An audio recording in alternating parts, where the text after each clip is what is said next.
Kipa amin tunin jong story ngai nung umta khat ana sei kit u hitin tuni isei diu chu ahi le red of Nanking kiti atata anasu Japan hon China mi pi ho anasu gen thei uwa chule ani eng bol nung uvin gimnei ta in ana thanau thusim ana sei kit u hite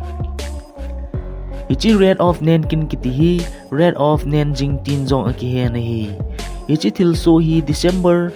13 1937 kum a thil so gimnei mihim khat in amihim kiba pi khat chung a mel seta le gimnei ta a mihim izat ham ana thanau thusim a hi episode mas a in sei u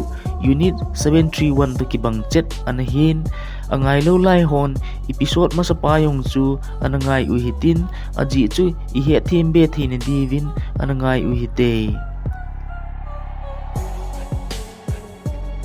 Red of Nanking hi Unit 731 masang jema anaso masa ahin ipidinga hitabang ngahin Japan ho hin China pi ho hi ibang lom a anasu gen thei le jing uham itile gam khat hi anakichu uwa awai poding gam sung mo po a amho khut noiza umsa te ding go na in tuni chan hin gam khat hi aki boizing in ahe hin la he thim diu khat chu hoi ta het gilan ne ya hung ki sei a hi pon mo a I he na kham uwa hin sei diu zo a hin ichuji ichun isei hil isa hil te ding a hin anike thim u hitin 13 December 1937 kumahin Nanjing kiti kopi sungahin hitabang chonsi na linta kitha kimat na hoi sita hi analhung in Japan ho hin hitichun China mi ho hi hian tum nei lovin anu mei chapang nawop kiti don lovin anathat un kichip na san in ananei uvin a hi Nanjing kopi a hin Japan hon gal a hin bol uvin mi lak thum lang anathivin chule no mei sang sop gate lang jen pi hi anu su sevin ti chu rep ana bol uvin a hi hichi hi mo a he thei ding a ana record u a hin sang som gate wal in te tin jong ana phung do uve no mei ho chunga akhan si naw jong hi mel seta a hin no mei ho chu aji masang a associate uwa chule a eng in bol uvin associate chai ting ule athat tam tin jong akitet kinun a he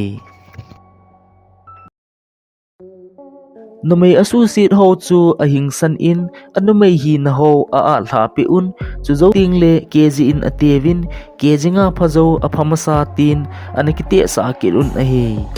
no may associate tam chule anu may hi na a thla a kg nga phaho chu reward ti chu ki pa man ki peding a hi tin anaphong do un a hi Japan pasal ho chun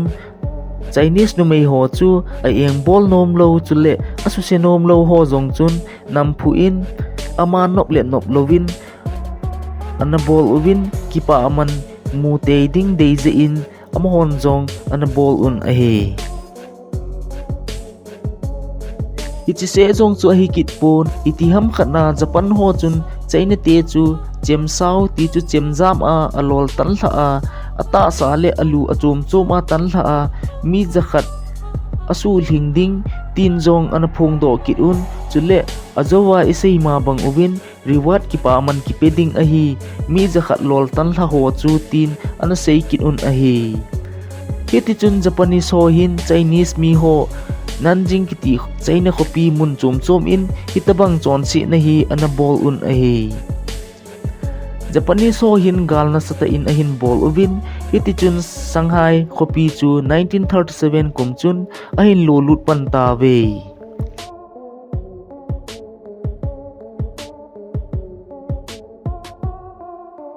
China kopi sunga munjo si chu Japan ho chun ahin lolut un gala ana jam tam ta jong a umuvin hinla ana zaman lo jam na ding hello chule ana jam thei lo ho jam na ding hello ho chu a ki cylinder un a hi